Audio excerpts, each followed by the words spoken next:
Entonces el tema de hoy es el universo mecánico de Newton, es decir, cómo cambió también a medida que iba pasando el tiempo, también iba cambiando la manera como se entendía un poco el universo y en particular nuestro sistema solar. A ver, me voy a correr. Ya, creo que se ve mejor. Listo. Entonces, primero quería hablar un poco sobre este nuevo siglo sobre el cual vamos a hablar, digamos, que es el siglo XVII. Digamos, los primeros años del siglo XVII estaba Kepler trabajando. Acuérdense que Brahe recién había fallecido en 1601, entonces pues no cuenta dentro de este ciclo. Pero entonces, en general, en esta época, las ideas de Kepler ni las de Copérnico eran muy aceptadas en la sociedad todavía. Sin embargo, pues había un movimiento importante de buscar la mecánica en la naturaleza, porque iba avanzando la metalurgia, iba avanzando también la navegación, entonces se podían diseñar nuevos aparatos, nuevos relojes, nuevas cosas, y entonces la gente tenía la fe muy puesta en la mecánica, en la manufactura mecánica. Entonces, dos filósofos muy importantes, Descartes y Bacon, comienzan a escribir sobre la filosofía de la experimentación científica, un poco sistematizar esto con lo que había empezado Galileo y los cinematicistas, y cómo el razonamiento puede tener un rol importante en la sociedad, tal vez demasiado importante si le preguntamos, por ejemplo, a Descartes. Entonces, por ejemplo, Descartes plantea las hipótesis, hasta me quedó mal escrito ahí, aquí me quedó mal escrito. Por si acaso necesito aquí dibujar.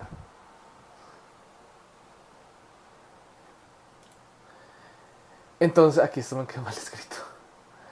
Entonces Descartes plantea una hipótesis para el movimiento de los planetas que es como de unos vórtices. Entonces dice, bueno, ¿qué tendría sentido? Tendría sentido que algo que se mueve solo, pero que también se mantiene un poco en su sitio. Entonces pues ese algo puede ser, por ejemplo, un remolino. O sea, uno mira un remolino y uno se da cuenta, ok, se está moviendo, pero también está rotando, ¿no? Entonces él dice, no, seguramente debe haber un medio, ¿no? Entonces ahí se comienza a hablar de un éter, debe haber un medio en el universo, entre los planetas, los planetas están atrapados en unos vórtices que den vueltas, por ejemplo la Tierra que da vueltas, y va arrastrando la Luna, por ejemplo, y ese remolino, ese vórtice, ese turbillón, está dando vueltas alrededor del Sol, por ejemplo. Sin embargo, pues eso no está basado en ninguna evidencia experimental y tampoco digamos, es inverificable, es decir, no produce resultados que yo pueda verificar y decir, sí, eso es, no, o sea, simplemente una historia que cuadra bien.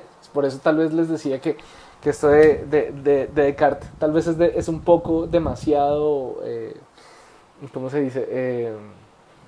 Dándole demasiado peso como al raciocinio, un poco demasiado hacia una filosofía no acompañada de un tratamiento empírico. Esto es una muestra precisamente de las diferencias entre la manera de ver el mundo en Francia y en Inglaterra. Ya para este entonces Francia e Inglaterra estaban muy bien económicamente, estaban avanzando de maneras fuertes, pero pues por su historia tenían maneras muy diferentes de ver el mundo. Entonces, por ejemplo, y en Inglaterra pues había un rey, pero pues había un parlamento, entonces en general había como un poco más de libertad que en Francia. En Francia pues era una aristocracia muy rígida, una monarquía muy absolutista, que solo se fue volviendo más absolutista al pasar del tiempo, culminando pues con, con la Revolución Francesa. Y entonces en Inglaterra se orientan más hacia lo empírico, hacia lo práctico, hacia lo que puede dar resultados pronto y de manera eficiente.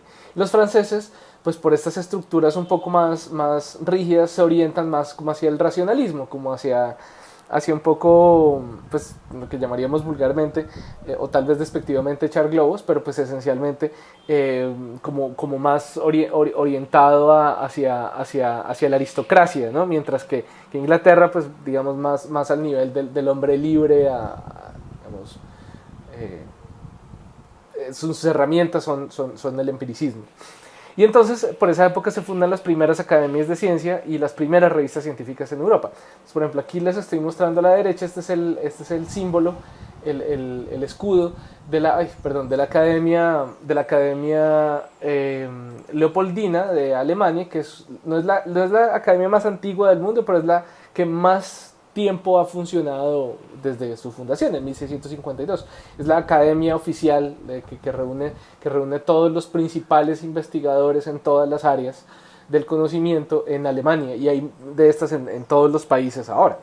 Y entonces por esa época se fundaron esas primeras academias de ciencias como fundadas para servirle a las coronas, para servirle a sus países, y también se fundan las primeras revistas científicas, pues muy rudimentarias, pero pues era mejor que simplemente mandarse carticas unos con otros y ya, o sea, como que centraliza un poco la distribución del conocimiento. Entonces, referente a la astronomía, en esa época astrónomos de toda Europa comienzan a hacer unos aportes importantes. Por ejemplo, Remer, un danés, calcula la velocidad de la luz. Él se da cuenta, ya hay como ciertas tablas construidas alrededor de, por ejemplo, cuando está Júpiter y están las lunas dándole vueltas, y entonces ya se sabe más o menos cuándo y cada cuánto se tiene que repetir este alineamiento de las lunas, porque se mueven muy rápido en una noche. Y entonces él se da cuenta que ocurre a horas diferentes si, por ejemplo, la Tierra está cerca a Júpiter, o si la Tierra está, por ejemplo, al otro lado del Sol y Júpiter está por acá al otro lado del Sol. Entonces, en ese momento se da cuenta, oiga, hay una diferencia de tiempo. La única explicación posible, porque el fenómeno se presenta de la misma manera, la única explicación posible es que se haya demorado algo más de tiempo la luz de los planetas, del planeta y las lunas, en llegar a la Tierra, ¿no? Entonces, voy a poner un poquito más grande. No sé si ayuda. No, tal vez no. Entonces él se da cuenta que la luz se demora un tiempo en llegar. Entonces él hace un cálculo conociendo más o menos la geometría del sistema solar y dice, ok, más o menos la velocidad de la luz, hace una estimación, y entonces es bastante cercana al valor que ahora conocemos, porque pues es una manera muy directa de medirlo. ¿Cuánto tiempo, qué diferencia hay de tiempo? Si yo estoy cerca o si estoy lejos, pues la luz se demora más en llegar. Cassini, el famoso científico italiano, descubre las lunas de Júpiter, descubre nuevas lunas de Júpiter, descubre divisiones en los anillos de Saturno. Hevelius, un polaco, si no estoy mal, que trabajaba en Holanda, hace un mapa súper completo de la luna. Picard era uno de los principales astrónomos franceses, uno de los fundadores de la Academia de Ciencias en Francia, y él midió con certeza, digamos con un gran nivel de precisión, la circunferencia de la Tierra. Esto va a jugar algo importante más adelante. Entonces estaba el famoso astrónomo holandés Huygens, y por otro lado Newton. Entonces estaría como la parte continental, Huygens holandés, Newton británico. Estudiaron la naturaleza de la luz por aparte, y cada uno por aparte tenía ideas ligeramente diferentes sobre la luz, que no pudieron nunca concatenar muy bien, y por eso también tiene consecuencias más adelante. Y también se dan muchos avances en los campos de la instrumentación astronómica. Aquí a la derecha lo que tenemos es un diagrama de uno de los telescopios de Huygens. Entonces está en el telescopio, lo que estamos viendo es, digamos, este es un telescopio y este es otro telescopio, ¿sí? O sea, la luz llega de por acá y toca pescarla aquí con otro telescopio más abajo, ¿no?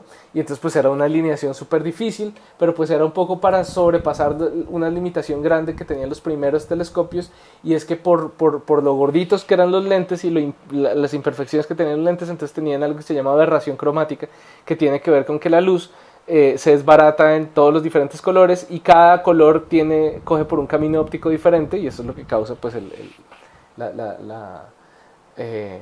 este patrón, que es el arco iris, o sí, todo el espectro de colores que aparece cuando la luz del sol, por ejemplo, pasa a través de un prisma.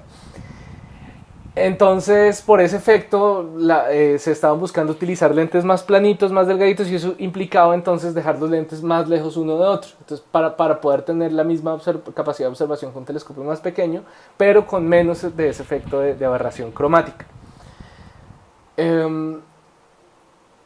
Entonces, bueno, llega Isaac Newton. Sus trabajos, fue principalmente conocido por sus trabajos sobre las leyes del movimiento y la gravedad, pero también sobre la óptica y desarrollos importantísimos en matemáticas. y pues esencialmente es uno de de estas luminarias que junto a muchas otras personas que trabajaban por la misma época, pues fundamentaron la ciencia física, las ciencias físicas exactas modernas. Nació coincidencialmente el mismo año que murió Galileo, entonces por eso mucha gente el 25 de diciembre celebra es el cumpleaños de Newton.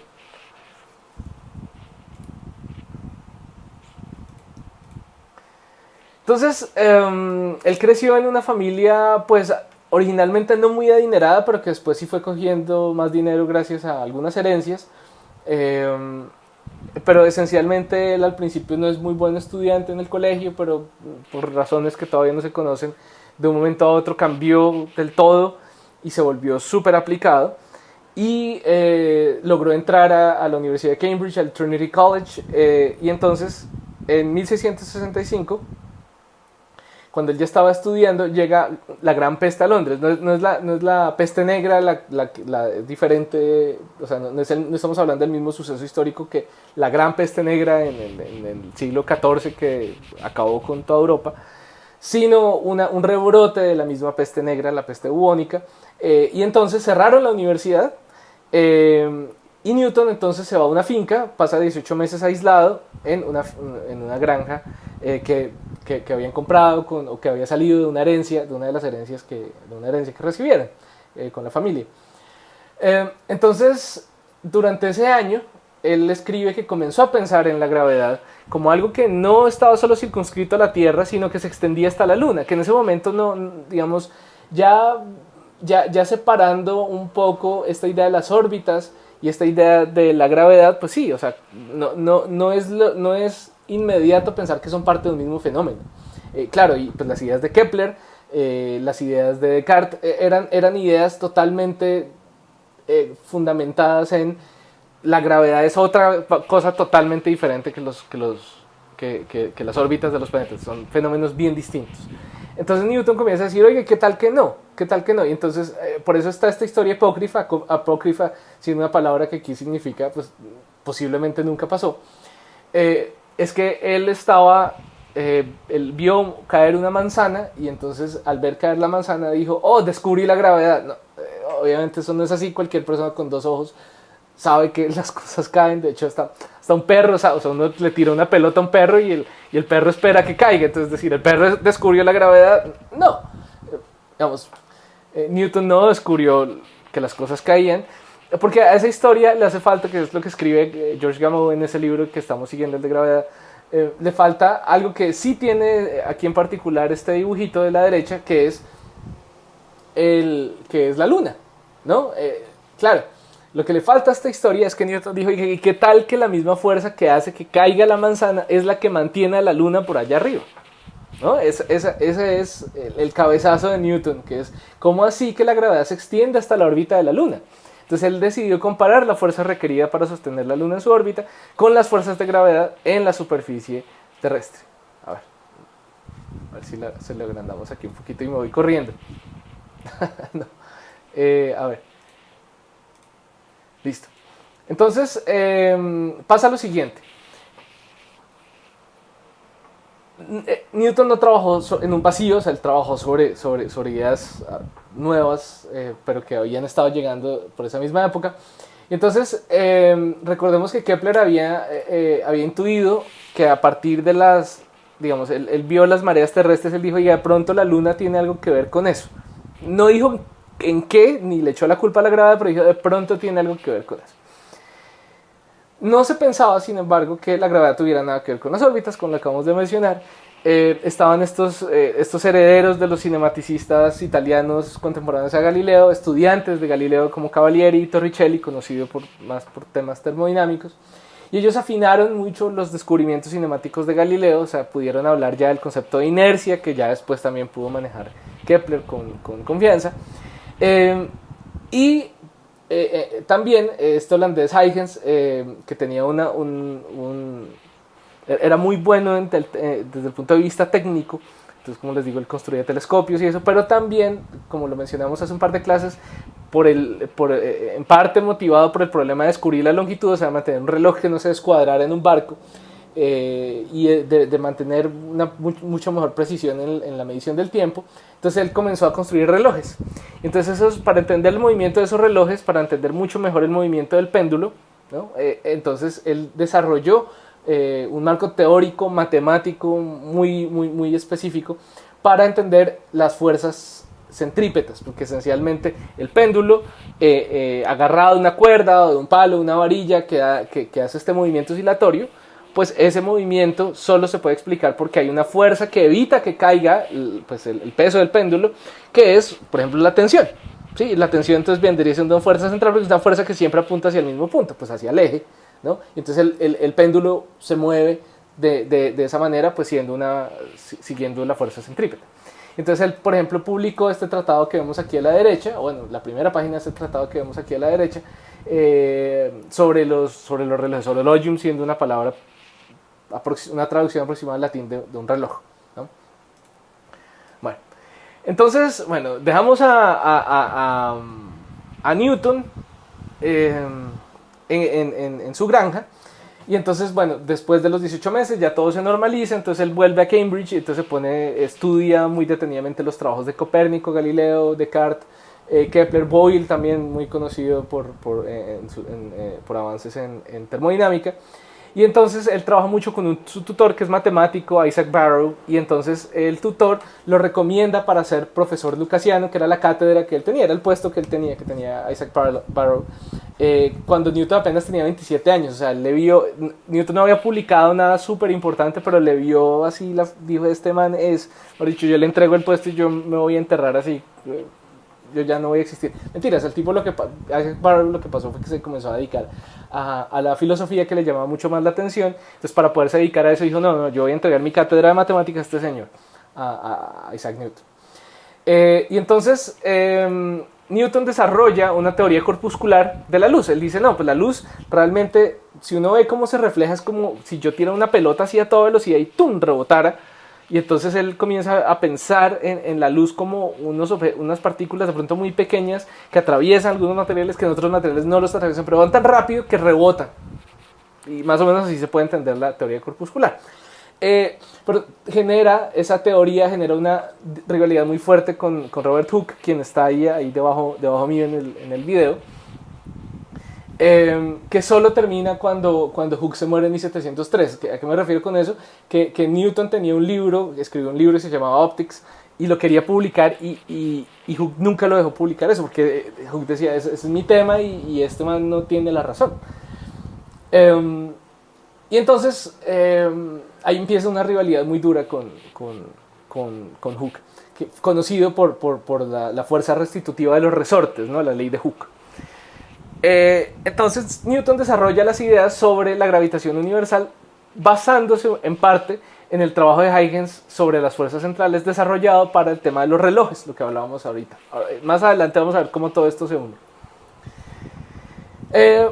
Para poder trabajar en las leyes de movimiento y poder llevar este análisis de la manzana y la luna y toda esta vaina más adelante en términos matemáticos, entonces él se da cuenta que la matemática no es suficiente, la matemática en ese momento no es suficiente para poder explicar lo que quiere explicar. Entonces él, por necesidad, inventa el cálculo, casi nada, ¿no? O sea, él inventa el cálculo específicamente para servirle a sus ideas. Alternativamente, Leibniz, también un matemático alemán, también descubre independientemente los principios del cálculo, y también por otro lado desarrolla algunas ideas sobre la energía que también son súper importantes para el entendimiento de la mecánica.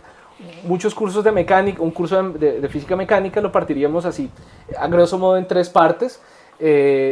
La primera parte, digamos, las 2 terceras partes Newton, la última tercera parte Leibniz, por el tema de la energía, que se ve por lo general más adelante que las leyes de Newton, por ejemplo.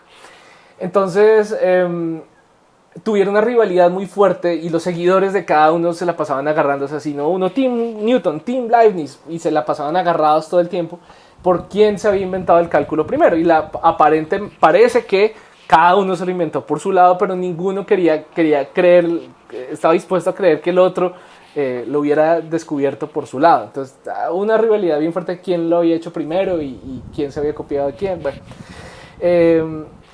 ¿quién ganó? bueno, digamos, claro, Newton le encontró una aplicación muy inmediata al cálculo, que fue precisamente el desarrollo de la física mecánica, pero pues Leibniz lo sistematizó de maneras muy diferentes por un método que llamaríamos ahora pues más como más cercano a lo que ahora conocemos como el cálculo infinitesimal, mientras que Newton se basaba en otras ideas un poco anteriores que se llamaban los métodos de fluxiones, que si ustedes ven por ejemplo en algún curso de mecánica, por ejemplo X con un punto arriba, eso es relacionado con esa manera. Y entonces esa notación, por ejemplo, que usaba Newton, esa no es muy utilizada, se utiliza en algunos cursos de mecánica y ya, pero principalmente se utiliza es la notación de Leibniz, que es la que les estoy mostrando acá. Uy, se ve muy feo. Sí, por acá, ¿qué se me hizo? Eso, por acá, esta notación de Leibniz, cuando ustedes ven esto de de y de x, esas proporciones entre infinitesimales, eso se lo debemos a Leibniz. Era el señor que les mostré aquí arriba, aquí, al lado mío. Entonces, ¿cuál era? Entonces, ahora sí, la idea, digamos, no era simplemente pues de pronto, no sé, Newton se comió la manzana que se cayó y la manzana estaba mala y entonces comenzó a ver cosas. No, realmente había una razón detrás de su manera de pensar, porque él dijo, bueno, pensemos en lo siguiente, pensemos que yo cojo esta manzana, o una bala de cañón, o lo que sea, y la lanzo lejos, ¿no? Y entonces la lanzo de manera que la bala de cañón pues cae. Entonces, por ejemplo, aquí el lado izquierdo en el gráfico A,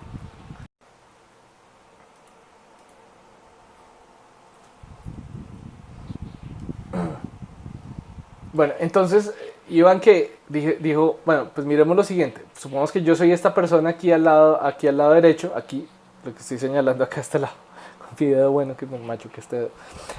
Soy esta persona, entonces voy a tirar un objeto hacia la izquierda, ¿no? Bueno, hacia allá. Voy a tirar un objeto hacia allá y entonces, claro, él cae, ¿no? Él hace este movimiento y cae.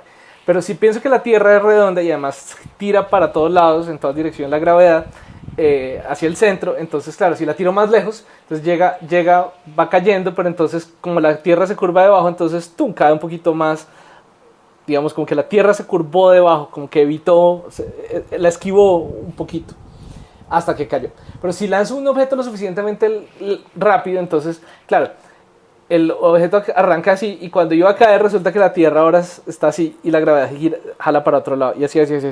Y así sucesivamente, como se ve aquí en cualquiera de estos dos dibujos, sigue cayendo y sigue cayendo y sigue cayendo y no deja de caer porque nunca encuentra tierra.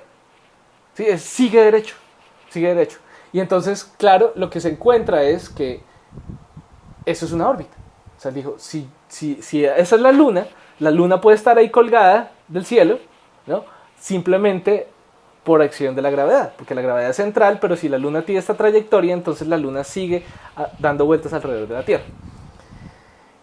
De hecho, pues ahora lo entendemos muy bien porque tenemos satélites artificiales y todo eso, pero en ese momento pues no tanto. Pero aún así, este dibujo que tenemos aquí al lado derecho, el dibujo B, es un diagrama de Newton, que dibujó Newton pues explicando eso mismo, como qué pasa si yo estoy en una montaña alta y lanzo un objeto cada vez más rápido hasta lograr que entre en órbita. Obviamente, tecnológicamente en ese momento no se podía hacer, pero dijo, ¿qué tal si pasara esto? Entonces dijo, no, la luna tiene ese movimiento y se puede explicar de esta manera. Entonces, claro, es un poco raro pensar en que algo está en órbita, está cayendo sin fin, pero para contextualizar un poquito de eso tengo este par de citas. La primera es, esto no es volar, esto es caer con estilo. Vamos a ver si alguno de ustedes le pega a ver de dónde es esta cita. Esa debe ser muy conocida. Bueno, no sé si le pegaron, era de Toy Story, de la primera. La segunda cita, tal vez menos de ustedes la conozcan, es una cita muy ñoña. El truco para volar radica en aprender a lanzarse hacia el suelo y fallar. Tirarse hacia el suelo y fallar. Eso es lo que pensaba Newton. Tiremos algo hacia el suelo, pero no le pegamos nunca. Es de La Guía del Autostopista Galáctico, que es un libro muy bueno, lo recomiendo que lo lean en inglés, pero también está en español. Es una de las Biblias de la gente ñoña, como yo. Claro, entonces por eso cuando nosotros vemos imágenes de la Estación Espacial Internacional y de gente en órbita, entonces claro, los astronautas están cayendo junto a la nave, porque la nave también está dando vueltas alrededor de la Tierra, cayendo eternamente sin darle al piso, ojalá.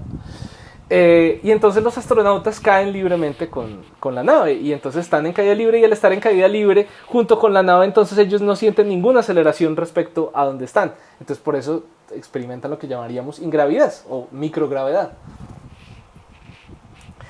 Entonces lo que plantea Newton es que debe haber una fuerza de gravedad que no solo afecta a la Tierra sino también es universal, o sea, funciona hacia el infinito y más allá. Y actúa de forma central. O sea, si yo tengo un objeto como la Tierra, entonces la gravedad jala hacia el centro, ¿no? Eso es lo que plantea, esa es la idea de Newton de la gravitación universal. Ahora, pasar de eso a una ley, eso es lo que vamos a mirar en un momento. Pero esa es la idea detrás de esto, que la fuerza de gravedad puede ser universal y actúa hacia el centro de los objetos que tienen gravedad. Vamos a trabajar con este diagrama. Este diagrama lo que representa es que tenemos aquí la Tierra, Earth, y la Luna, Moon, ¿no? Aquí arriba. Y entonces vamos a tratar de entender desde las ideas de Newton, pero basado en la matemática de Huygens sobre este movimiento, qué conclusiones podemos sacar sobre esto. Entonces vamos a ver algunas cosas que tienen más que ver con movimiento circular uniforme y que seguramente algunos de ustedes han visto en algún momento. Bueno, entonces la pregunta es, por donde empezaríamos, es ¿cuál es la fuerza que necesitamos para que la Luna se quede allá arriba haciendo una órbita circular de radio R? O sea, ¿qué fuerza necesitamos para sostenerla allá? Más bien, ¿qué fuerza siente la Luna estando allá de la Tierra? ¿Qué fuerza de gravedad de la Tierra siente la Luna por allá arriba? Dado que suponemos que está en una órbita circular de radio R. Obviamente eso no es cierto, ya lo hemos visto antes, la Luna no tiene una órbita perfectamente circular de ninguna manera, pero vamos a hacer esa aproximación y ya después pues, la cambiamos un poquito para por ahora vamos a suponer que fuera una órbita circular. Aquí me va a tocar tal vez volverme más pequeño, sí, mejor. Listo, entonces pensemos en lo siguiente, pensamos en que cada uno de estos segmentos de la órbita es un pedacito, un arco de la órbita, que están por aquí arriba. En cada uno de esos pequeños movimientos de la Luna, de pasar de la posición M a la posición que llamaríamos acá M', M con un chulito arriba, o sea, una nueva posición, diríamos, se demora un tiempo que vamos a llamar T, un intervalo de tiempo. ¿Sí? Desde aquí hasta acá se demora un intervalo de tiempo y es el mismo que se demora en ir al siguiente paso, de paso en paso a través de esta órbita circular. Entonces, si ese movimiento es libre, es inercial, porque no hay ningún medio por allá arriba, no hay éter, es simplemente vacío, entonces yo sé que lo que me demora en ir de M a M' por acá, si el movimiento fuera libre, pero no lo es porque ya sabemos que se curva, pero si fuera libre, entonces para ir de M aquí a esta posición M', me demoraría un tiempo T, y entonces la distancia M', que está aquí, sería simplemente la velocidad por ese tiempo.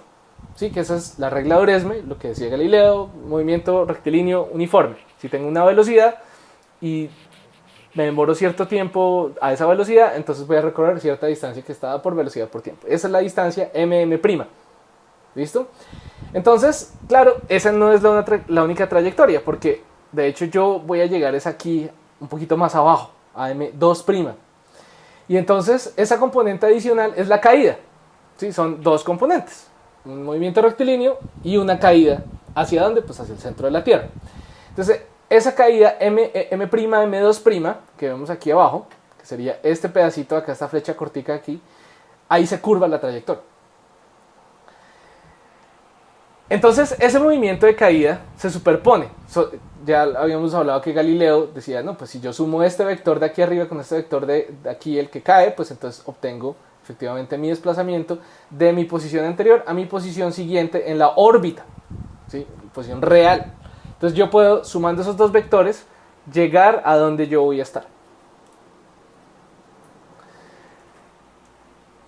Entonces, algo que no habíamos puesto, no le habíamos puesto atención tal vez, y es que como la fuerza de gravedad actúa central, o sea, porque ese era uno de los planteamientos de Newton, entonces este ángulo es 90 grados, ¿cierto? O sea, la trayectoria siempre es perpendicular a la fuerza, porque la fuerza siempre la está jalando así hacia abajo, entonces siempre va a ser un vector perpendicular al círculo, ¿sí? O sea, todos los radios de un círculo son perpendiculares a la circunferencia. No sé si esto es muy intuitivo, pero digamos, o no es muy intuitivo, pero hay que decirlo. Entonces, ese ángulo, el ángulo entre la Tierra, la Luna y la posición, si tuviera movimiento rectilíneo, es 90 grados. Entonces, dado que yo conozco esto, entonces yo voy a utilizar matemática que ya conozco y geometría que ya conozco, pues para poder relacionar ese desplazamiento con la cantidad de fuerza que yo necesito para desviar la Luna de ese desplazamiento rectilíneo. Porque, de nuevo, la Luna no sigue derecho, no como un yoyo que se le rompe la pita y se va. No, precisamente ella se queda ahí. Pero, ¿cómo hago para que se quede ahí? Pues me toca mantenerla jalada. Entonces, para poder saber qué tanta fuerza me toca hacer, pues tengo que saber qué tanto se desviaría si la Luna siguiera derecho. Entonces, para eso, para poder relacionar esas dos fuerzas o esos dos impulsos, digamos, para decirles de una manera no muy precisa, entonces voy a aplicar el teorema de Pitágoras. Yo voy a decir, vea, yo, dado que conozco este ángulo recto de por acá, este ángulo recto aquí, entonces yo voy a decir, vea, yo conozco la hipotenusa que tengo aquí, que es la diagonal de ese triángulo. Esa diagonal al cuadrado, que es la hipotenusa, va a ser igual a la suma del cuadrado de los lados. O sea, esta de acá, sí, que sería EM, el radio, simplemente el radio, lógico, más lo que recorrí desde este punto hasta este punto de acá, desde M a M', ¿sí? O sea, si hubiera tenido movimiento rectilíneo uniforme. ¿Listo? Entonces yo puedo relacionar entonces la hipotenusa con el radio, que es M, más el desplazamiento de M a su nueva posición hipotética. La hipotenusa, por otro lado, que es la que yo tengo acá, pues es el radio más ese pedacito que es el que estoy buscando, que es el que me interesa. Es que tanto tengo que desviar la Luna de su movimiento lineal perfecto para poderla mantener en una trayectoria circular. Entonces, claro, eso yo la llamaría M', M2', ya lo mencionamos ahora rato. Entonces, la hipotenusa la puedo calcular como la suma de esta flechita aquí más el radio. ¿Sí? Este sería el radio. Entonces, en esas relaciones que les estoy mostrando acá, este es el radio, M es el radio, pero M2', también es el radio, porque de nuevo se mantiene en una trayectoria circular, entonces la distancia a la Tierra siempre es la misma. Entonces este es el radio y este también es el radio, y entonces sustituyendo aquí R y sustituyendo dentro de la hipotenusa esta expresión de acá y sustituyendo aquí el radio otra vez, pues obtendremos la fórmula de aquí abajo. ¿Listo? Entonces, ¿esa fórmula qué hace? Pues me relaciona el radio de la trayectoria con qué tanto yo avancé en ese pedacito de tiempo, MM', si hubiera seguido una trayectoria rectilínea, me lo relaciona con qué tanto tuve que desviar esa trayectoria rectilínea para mantener la Luna en su sitio, en su órbita. Bueno, entonces, hacemos algo de álgebra con la cual no me voy a meter aquí, pero ustedes la tienen que revisar después en su tiempo de estudio autónomo. Entonces, pues simplemente pasamos o sea, elevamos, descomponemos todos esos cuadrados, o sea, y dividimos por 2R para poder obtener la expresión que tenemos aquí arriba. ¿Sí? Esta de acá, esta expresión. Esa sale de la expresión anterior, que recuerden, salía de ver cómo se relacionaba la hipotenusa de este triángulo de acá, donde estoy aquí metido en este momento. Entonces vamos a sustituir, como les mencioné, esta MM', que es lo que habría recorrido la Luna si se hubiera mantenido en una trayectoria rectilínea, que gracias a la regla de Oresme, gracias a Galileo, yo sé que es esto, es V por el tiempo que me demoré. Sí, perdón que aquí dice delta t, pero simplemente el tiempo que me demoré para ir de un radio a otro, por así decirlo, un ángulo a otro. Y entonces obtendría la expresión de aquí, de la izquierda. ¿Sí? Entonces, ¿qué pasa? Vamos a utilizar precisamente esta idea del cálculo infinitesimal, que es coger estos intervalos y volverlos lo más pequeños posibles, ¿sí? Para ver, cada pedacito de tiempo me toca hacer una pequeña cantidad de fuerza y obtener una proporción precisamente entre qué tanto yo avancé y qué tanto me tocaría devolver, digamos, o alterar mi trayectoria rectilínea para mantenerme en esa curva. Entonces lo que voy a hacer es coger ese tiempo y voy a volverlo muy pequeño, infinitesimalmente pequeño. De esa manera vamos a hacer la siguiente aproximación. Este segundo término que aparece aquí arriba mío, de esta fórmula, se va a desaparecer porque es muy pequeño comparado con el otro término, ¿sí? O sea, un número muy pequeño que elevo al cuadrado, pues se vuelve más pequeño. Entonces se vuelve tan pequeño que el principal vendría siendo este factor de acá, ¿sí? Entonces, haciendo esa aproximación, este pedazo va a desaparecer y solo va a quedar pues lo que tengo aquí al lado izquierdo, que escrito de otra manera es lo que tengo por acá también, ¿sí? Entonces, de esa manera, miren que encontré. Lo que encontré es que ya sé cuánto, o digamos esa proporción entre qué tanto avancé y qué tanto me tocó jalar a la luna, por lo menos en términos de trayectoria, para que se mantenga en esa trayectoria circular. ¿Listo? Que depende esencialmente de la velocidad de la órbita, que esa sí la conozco muy bien. O sea, yo sé qué tanto se demora la luna dando vueltas alrededor de la Tierra, pues lo conozco muy bien. Y el radio también lo conozco muy bien. Obviamente me toca medirlo por otros métodos, pero ese lo conozco.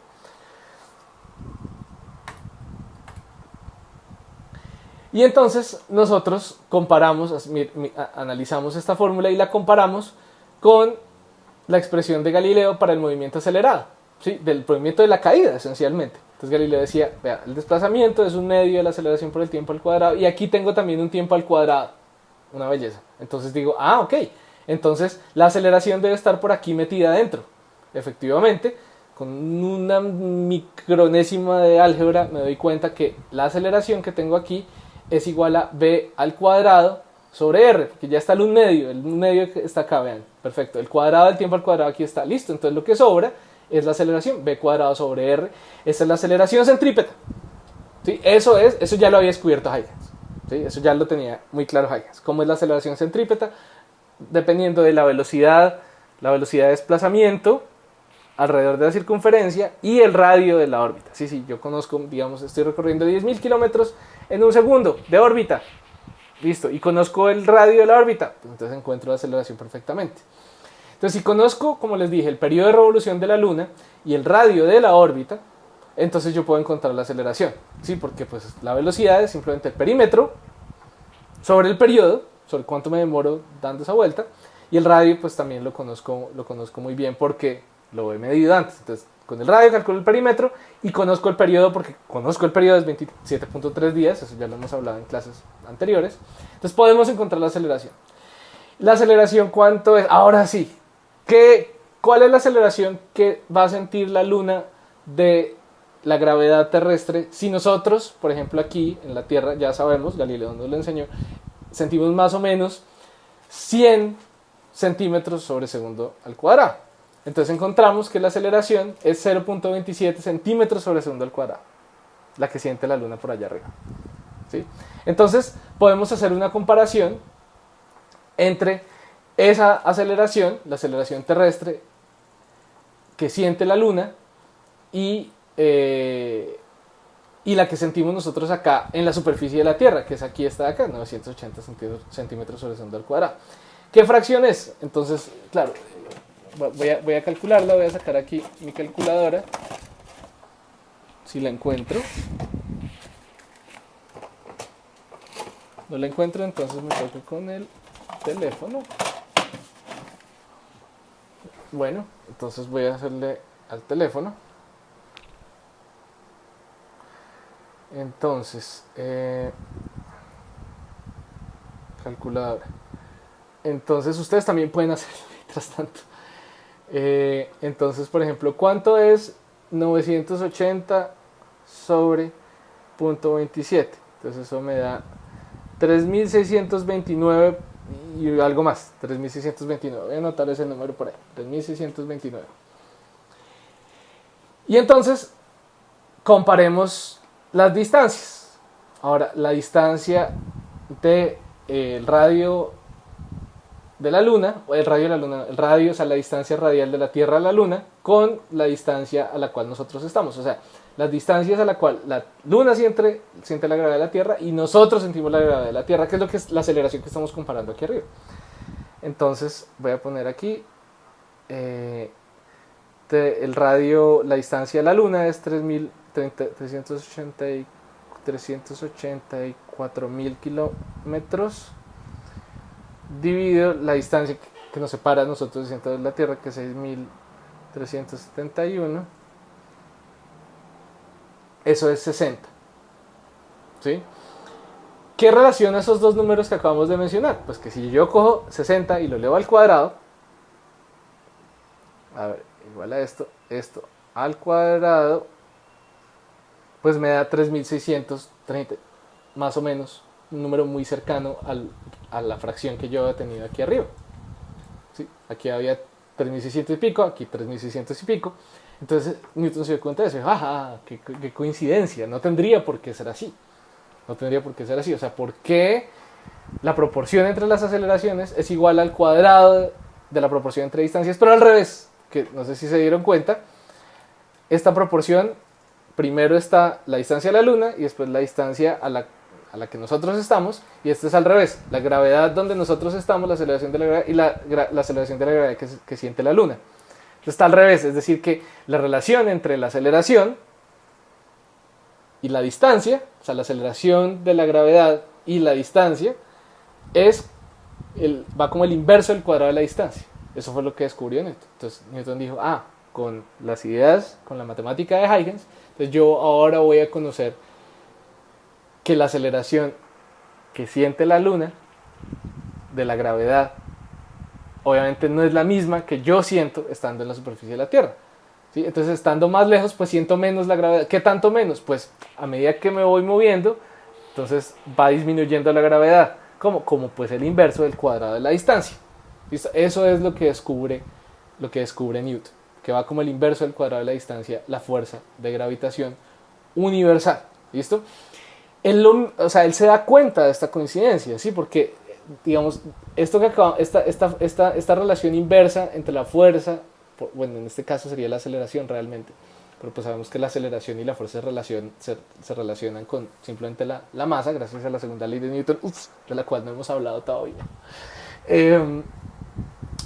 Pero la idea esencial es que esto no es un artificio matemático, o sea, esta relación inversa cuadrática es algo que está en la naturaleza. No es al cubo, no es un inverso del cubo, no es un inverso de la 4, no es un inverso a la 1, no, es el inverso del cuadrado de la distancia. Si ese número es 2, no es 2.1, no es 1.9 esa potencia, no, es exactamente 2. ¿Sí? Y eso no es un artificio matemático. Ahora quiero avanzar, ahora sí. Bueno, entonces ahora ¿cómo hacemos para hacer cuadrar ese resultado con las leyes de Kepler para las órbitas? ¿Listo? Entonces la idea que tenía Newton era poderle dar una universalidad a lo que decía Kepler. O sea, coger las ideas de Kepler y decir, oiga, sí, eso tiene sentido, pero con esto que acabamos de encontrar posiblemente podemos explicar todo eso. Y entonces lo que ocurre es que Hooke también trabajaba en ese momento sobre el tema de las órbitas, no había avanzado tanto realmente, pero Hooke y Halley, el famoso del cometa Halley, en algún momento tienen un fuerte debate cuando están en una fiesta en la Royal Society, que es la academia de Reino Unido. Y entonces Hooke le dice a Halley que él ya descubrió que la fuerza que crean las órbitas keplerianas emana de los cuerpos, como la de la gravedad. Sí, como esa universalidad de la cual les estaba hablando ahora rato. Y entonces Halley dice, hijo de madre, este tipo se le adelantó a Newton porque Newton estaba pensando en eso. Entonces fue a correr a donde Newton, Halley era muy amigo de Newton, y le contó eso, le dijo, Hooke ya encontró esa solución. Y Newton dice, sí, yo ya sabía, yo ya había encontrado esa solución hace un poco de tiempo, lo que pasa es que se me había perdido aquí entre tantos papeles, usted sabe, se me perdió, pero yo lo tenía. había calculado. Sí, pues él tenía esa idea que les había mostrado el rato. Pero había refundido la demostración, entonces Halley le dice, no, o sea, usted tiene o sea, este movimiento kepleriano de las órbitas se tiene que poder explicar con esto que usted me está diciendo, o sea, que ya no son órbitas circulares, no son órbitas perfectas, pero pues si usted dice que lo tiene, pues hágale. Entonces, claro, este es Halley, aquí abajo mío. Halley le dice a Newton, no, hágale otra vez, porque pues Hooke se le va a adelantar. Entonces Newton pasa los siguientes 3 meses completando esa demostración sobre cómo la fuerza, esa fuerza que va como el inverso del cuadrado de la distancia, explica esas órbitas de Kepler. Pero Newton se da cuenta que le hace falta muchísima matemática, montar muchísima matemática para poder explicar eso por completo. Entonces empieza desde lo que llamaríamos en física primeros principios, o sea, desde cero, desde lo más sencillo, comienza con geometría a construir todo un armazón matemático que es el cálculo, unas leyes del movimiento que permitan explicar eso, unos axiomas que describen cómo es el movimiento de los objetos en el espacio libre, vacío, sin fricción. Y se demora entonces 18 meses trabajando en eso. O sea, la demostración primera la tiene rápido, pero poderla sustentar por completo se demora 18 meses más y el tipo trabaja como loco esos 18 meses. Casi no come, no duerme, o sea, se dedica solo a ese problema. Halley, pues, que fue el que le patrocinó, el que le acolitó este tema, entonces Halley le publica la obra, le dice, yo le doy la plata para publicarlo, no se preocupe. Y ocupó 3 tomos. No los publicó todos al tiempo. Publicó obviamente primero el 1, después el 2 y después el 3.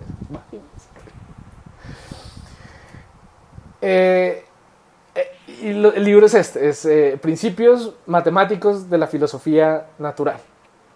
¿Sí? Este título es un poco un vainazo hacia las ideas de Descartes, porque Descartes había publicado un libro llamado Principios Filosóficos o Principios de la Filosofía, o sea, filosofía principio o principio, no me acuerdo cómo se dice. Una gente le dice principio, otra vez gente le dice principio. Yo tendería a decirle principio, pero no sé. Entonces es un poco un vainazo y miren que justo las letras que están grandes es las que dicen principios de filosofía, ¿no? Principios de la filosofía. Entonces él dice, no, principios de la filosofía, pero no, principios matemáticos de la filosofía natural. O sea, la matemática para entender la física, esencialmente. Esa es la gran obra, una de las grandes obras de Newton, si no la principal. Entonces la publica en 1687, inicialmente solo se imprimen 500 copias de ese libro. Tras la publicación del segundo libro, entonces Hooke, él está ofendidísimo porque a pesar de que Newton pues esencialmente decía, sí, Hooke había trabajado algunos de estos temas y habíamos de pronto debatido sobre esto. Hooke dice, no, esas ideas de Newton, esa me las robó a mí. ¿Basándose en qué? Basándose en nada porque él no había publicado nada. Basándose en que él había dicho que él ya sabía cómo en esa reunión. Y seguramente en otras ocasiones había dicho eso, que él ya lo tenía de un tiro. Pero pues Newton fue el que se sentó a moler. Y no, la verdad, seguramente Hooke no estaba tan cerca ni de lejos. No estaba tan cerca como Newton. Y entonces Newton se emberracó. Dijo, no, ¿cómo así que este man está diciendo que yo me robé las ideas o que él se me adelantó si él no ha hecho nada? Entonces su respuesta fue muy simple, listo, entonces en el tercer libro que publicó, que es el libro se llama Sistema del Mundo, donde ya explica minuciosamente el problema de las órbitas, dice pues voy a borrar todo lo que diga Hooke, o sea, él borró cada mención de Hooke, o sea, como si no hubiera existido. En ese libro tercero, Newton escribe esto que me parece bien interesante, bien significativo de la manera de trabajar o la manera de entender el mundo de Newton, y es: no deben admitirse más causas de lo natural, sino las causas que sean suficientes para explicar sus fenómenos. Entonces, hay que asignar las mismas causas a efectos naturales del mismo género, o sea, que todo tenga una única explicación es lo más deseable. Sí, o sea, no se deben meter más causas, es innecesario. Entonces todo esto de Descartes, del éter, de los movimientos, eso no es necesario y además no explica nada. Sí, o sea, la idea es explicar las cosas naturales por medio de explicaciones suficientes, las suficientes. Esto va a entrar un poco en el... Vamos a entrar un poco en el debate de cómo fueron recibidas esas ideas. Bueno, entonces, como les decía, en los Principia él pone unas leyes del movimiento. Estas son las leyes en latín. No las voy a leer porque, como saben, mi latín ya se me olvidó todo el latín que aprendí en el colegio. Entonces las vamos a leer en castizo. Entonces, las leyes de Newton para el movimiento. La primera ley, la ley de inercia, la pueden leer aquí, bueno, en las diapositivas. Que la había planteado aproximadamente Galileo, no de una manera tan precisa, porque Galileo había aplicado la inercia circunscrita a los movimientos sobre la Tierra, que digamos eso no es del todo cierto, porque hay movimientos adicionales que inducen la rotación de la Tierra. Está la segunda ley de Newton, que es fuerza igual a masa por aceleración. Esa es la manera como la conocemos. Pero realmente una manera mejor de escribirla sin fórmula es como está escrita acá. Y es que el cambio en el estado de movimiento, en el movimiento de un objeto, es proporcional a la fuerza que se le aplica al cuerpo. ¿Sí? Entonces, dice, la primera es, si un objeto tiene una trayectoria, sigue en esa trayectoria rectilínea, uniforme, con velocidad constante. No se frena ni acelera, sola. Si frena o acelera sola, es porque hubo una fuerza. ¿Sí? O sea, dice, la fuerza es la causa de que eso no sea así, de que la primera ley no se cumple. O cuando no se cumple es porque estamos aplicando una fuerza externa. Y es una ley vectorial. O sea, dice que la aceleración se aplica o se genera en la dirección en la cual yo aplico la fuerza. Muy intuitivo, de todas maneras. La tercera ley dice que a cada acción se le opone una reacción igual. Eso es lo que nos habla sobre la interacción entre las partículas. O sea que la Tierra jala a la Luna, pero la Luna también jala a la Tierra. Entonces, si yo le pego algo, ese algo lo siente, pero yo también. O sea, yo cojo a trompadas a alguien, puedo romper la mano, porque hay una reacción. Esa es la interacción. Entonces, es una ley de interacción, la tercera ley de Newton. Entonces, tenemos ley de inercia, la ley que me habla sobre la ecuación de movimiento, la que me describe el movimiento, el cambio en el movimiento de los objetos. Y la tercera ley, que es cómo interactúan las partículas o cómo interactúan los objetos en general. No solo a través de fuerzas gravitacionales, sino en general. Entonces, como les mencionaba, normalmente uno dice fuerza igual a masa por aceleración, pero como les digo de una manera un poco más general, hablamos es del cambio en esta variable llamada P, que es un vector, es el momentum o la cantidad de movimiento, que le escribimos como masa por velocidad. Entonces el cambio en estos dos, en este producto, es lo que digamos es generado por una fuerza. ¿Sí? Una fuerza es lo que explica el cambio en este producto. Normalmente, si la masa es constante, que a veces no lo es, ¿sí? Entonces esta derivada, esta tasa se me olvida la palabra, esta tasa de cambio, perdón, es simplemente masa por el cambio en la velocidad en el tiempo, que es la aceleración. Eso ya lo sabemos. ¿Listo? A mí me gusta verlo de una manera un poco diferente, que es que la aceleración, de una manera sencilla, la entenderíamos como fuerza sobre masa. Es una manera de entenderlo. Y es que, claro, si yo le aplico la misma fuerza a dos objetos con masas diferentes, el resultado es diferente. ¿Sí? O sea, la aceleración es igual a fuerza sobre masa. Entonces, claro, si yo le aplico una fuerza muy grande a un objeto, pues siento una aceleración grande, pero esa aceleración está modulada por la masa. Entonces miren este ejemplo. Si yo tengo un bate y una bola de béisbol y le doy durísimo con el bate a la bola de béisbol sale lejísimos. Pero si trato de hacer lo mismo con una bola de bolos, pues no le voy a hacer nada. O sea, le voy a cambiar un poquito el estado de movimiento. ¿Por qué? Porque a pesar de que yo hice la misma fuerza, la masa de los objetos hace que la reacción, o sea, la aceleración, sea diferente. Entonces, una masa más grande da una aceleración más pequeña. ¿Por qué? Porque la aceleración es inversamente proporcional a la masa, según la segunda ley de Newton. Si pasamos esta masa a dividir, sería inversamente proporcional. Es otra manera de verlo. ¿Listo? Y adicionalmente, entonces, Newton propone esta, que es la ley de gravitación universal, ¿sí? Que es fuerza va como el inverso del cuadrado de la distancia, y esa fuerza va modulada por el producto de las dos masas. Hay unas razones de simetría detrás de eso que de hecho les voy a añadir en el Classroom. Va a haber un PDF, un documento donde vamos a mirar cómo se relaciona de una manera un poco más precisa la tercera ley de Kepler con cómo yo puedo encontrar los términos M1 y M2 aquí en esta fuerza. Es una manera también de analizarlo, por lo menos para una órbita sencilla circular. Pero entonces Newton se da cuenta que estas órbitas, aun si no son circulares, se pueden explicar perfectamente con la ley de gravitación universal y con las otras tres leyes que acabamos de mencionar ahora rato. Entonces en ese libro 3, él explica de todo. O sea, Newton dice, esta es la explicación de todos estos movimientos en el universo. Él explica el movimiento de todos los planetas de acuerdo a las leyes de Kepler. O sea, acuérdense que Kepler se demoraba para poder explicar. Cada planeta se demoraba casi un año, ¿no? Y Newton en año y medio sacó las órbitas de todos los planetas. Sí, obviamente pues porque tenía mejores métodos, obviamente, pero también porque pues era un monstruo. Entonces él le da esa universalidad a las leyes de Kepler. Dice, sí, es verdad, esas leyes de Kepler son ciertas, pero el trasfondo es estas leyes de gravitación universal. Puede explicar además el movimiento de todas las lunas que se conocían hasta el momento, o sea, hasta las lunas de Júpiter. Puede explicar el movimiento de los cometas. Puede explicar las mareas, que es lo que estamos viendo acá, que a veces las mareas suben, bajan las mareas del mar, ¿no?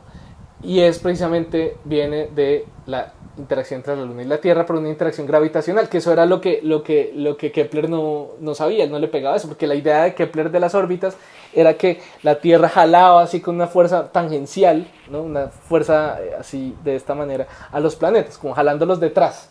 Él no pensaba en una gravedad central, una fuerza central de gravedad.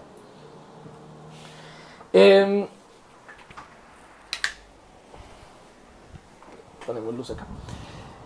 Entonces él puede explicar todas las órbitas del sistema solar, hasta los de los cometas.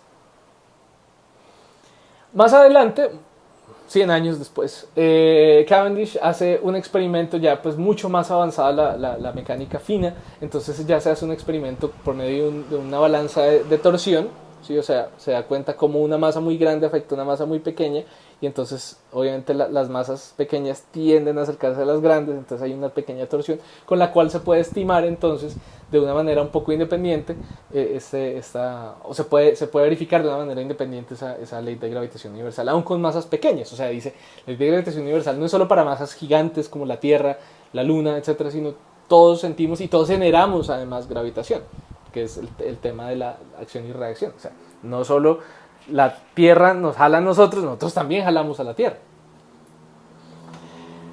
Entonces esto está relacionado también con algo que llamamos la velocidad de escape, que es, bueno, volviendo a la primera idea de Newton, bueno, ¿qué tan rápido tengo que mandar un objeto para que siga derecho y no caiga, sino que caiga, o más bien que no golpee la Tierra, pero que siga cayendo eternamente? Entonces, esencialmente, como ponemos un objeto en órbita, ¿qué tanta velocidad necesito? Esa velocidad se llama la velocidad de escape.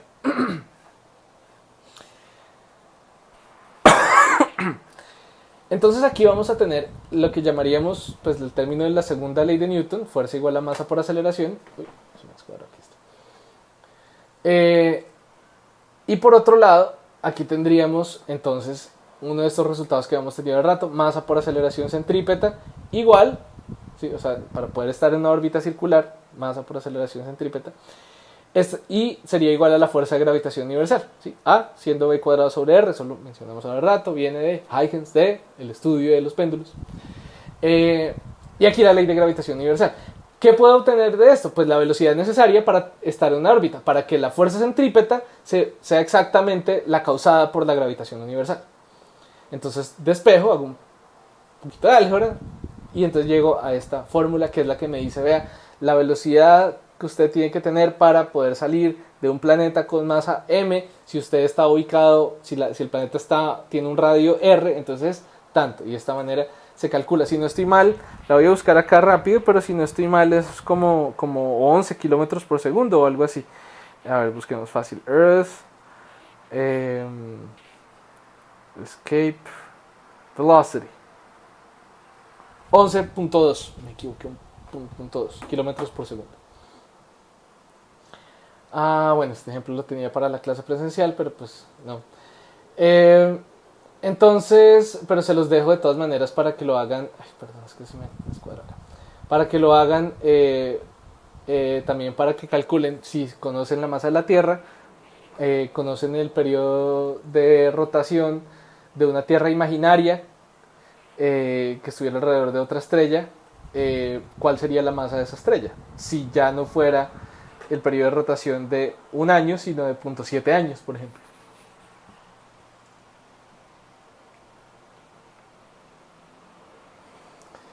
Bueno, entonces vamos a volver aquí a Kepler un poco. Este es un análisis muy rápido de cómo hacemos cuadrar la tercera ley de Kepler con la ley de gravitación universal. Entonces empezamos donde empezamos ahora rato. Masa por aceleración.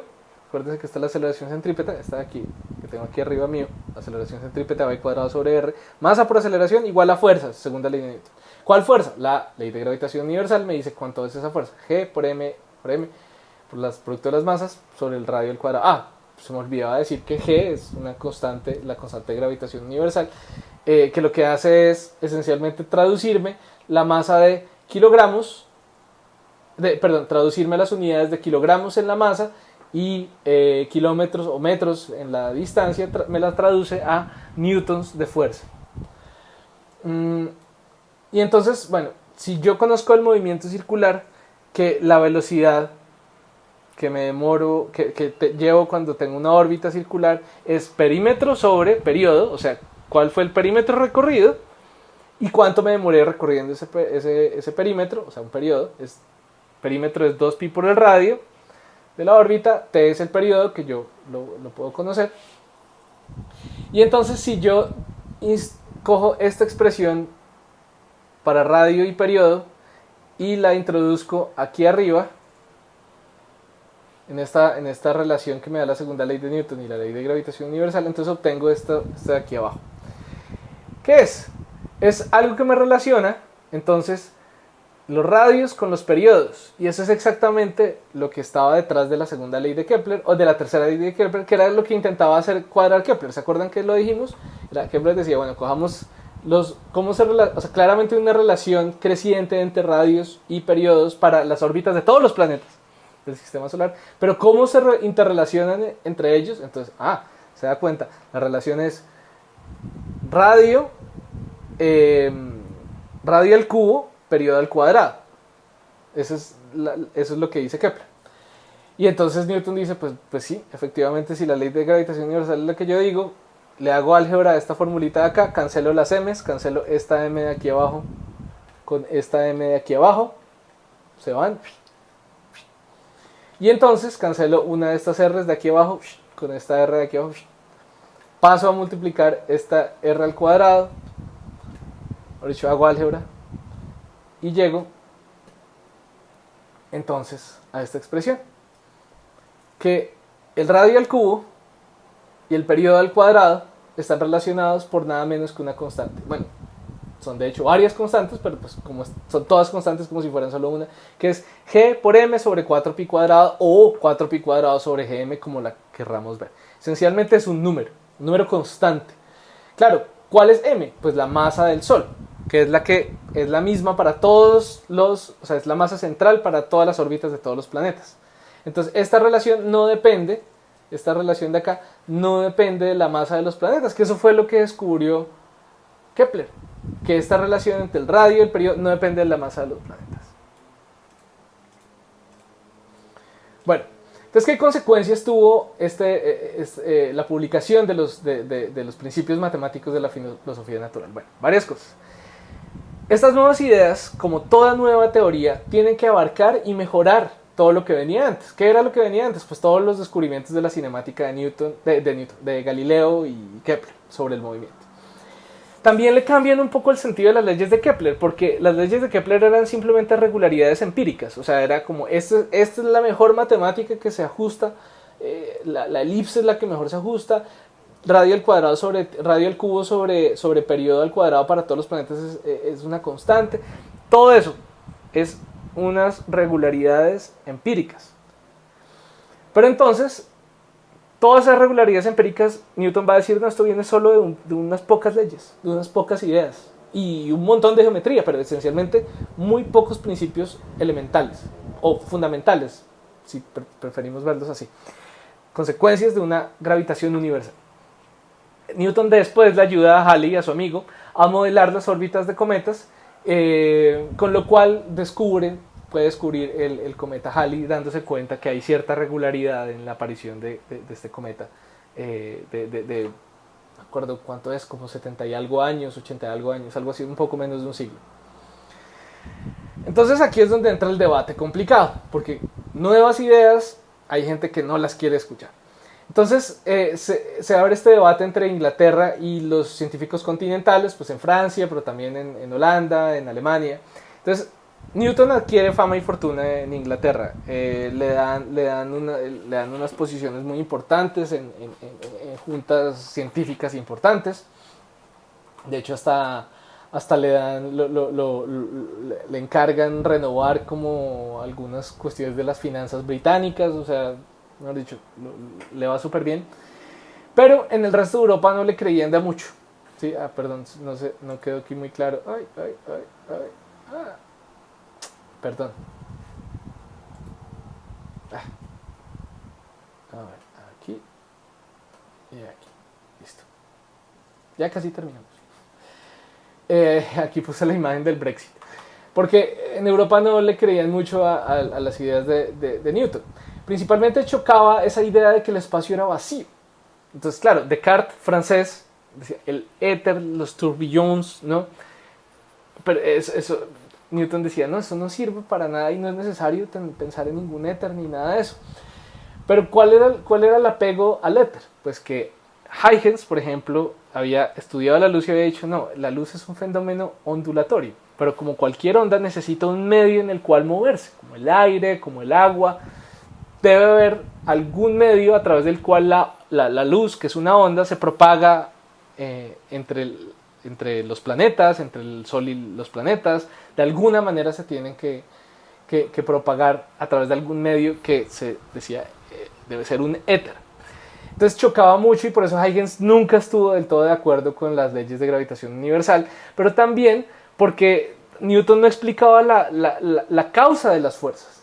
Él simplemente decía, no, puedo describir matemáticamente muy bien todo esto, pero cuando le preguntaban, bueno, ¿y eso por qué? El man, ¿a mí qué me importa por qué? Lo que importa es que sirven y son súper buenas y dan una precisión increíble, increíble, o sea, genera una visión mecánica del universo que nunca se había podido tener hasta el momento, una capacidad predictiva, desde unos principios muy simples. Entonces, claro, le criticaron los racionalistas europeos del continente, le criticaron siempre a Newton. Hombre, pero explíquenos por qué. Yo no tengo por qué explicar nada de eso. Pues de nuevo el choque entre el empiricismo, la practicidad británica y un poco esa cuestión sesuda, racionalista, esa tradición continental. Entonces, claro, no gustaban muchas esas ideas al principio. También porque pues la mecánica se veía como algo directo, de contacto, y pues Newton estaba hablando de consecuencias mecánicas de una acción a distancia, como una fuerza fantasma que actúa mágicamente a distancia, y eso tampoco cuadraba. ¿Cómo va a ser algo mecánico si no hay ningún efecto de contacto literal? ¿Cómo es posible? Entonces Newton decía, no me importa, estas leyes explican los movimientos tan bien que el por qué se lo dejo a ustedes, mejor dicho. Bueno,